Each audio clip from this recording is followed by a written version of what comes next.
A hot glue gun, contact cement, a Dremel, a heat gun, a razor pen, miscellaneous items, scrap foam, floor mat foam, and spray paint. This build's difficulty level is 7. Simple time lapse. Woo!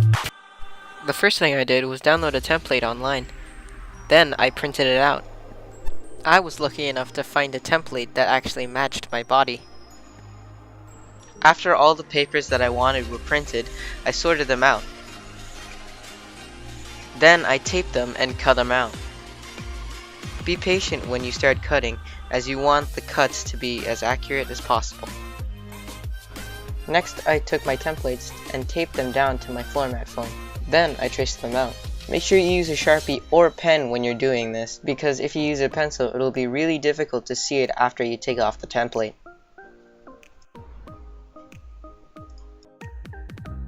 After all the tracing was done, I took my razor pen and started cutting them out.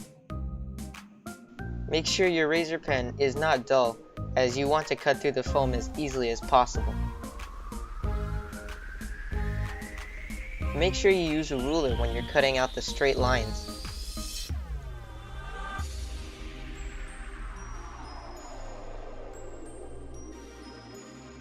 After I cut out all my templates, I started molding them with my heat gun.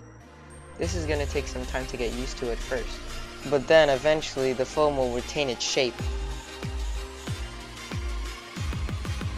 While using the heat gun, you need to be in a highly ventilated area, because if there's a fire alarm above you, it's going to make a lot of noise when it goes off.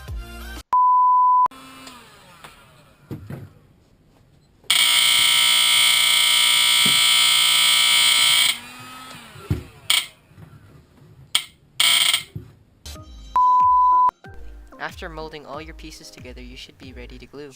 I'm using contact cement and hot glue. If you're in a rush, like say one day away from Halloween, I recommend using hot glue, but if you can, use contact cement, as it holds better and sticks better. However, it does have a toxic smell and takes a day to dry.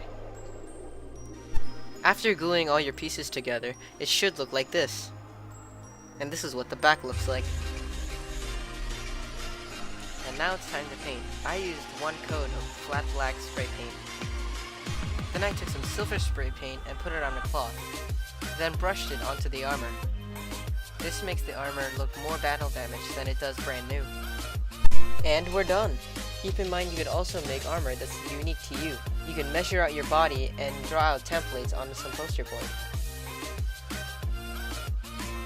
As you can see, I also had enough foam to make some shoulder pads and some gauntlets. Don't be afraid to experiment on some of the foam that you have.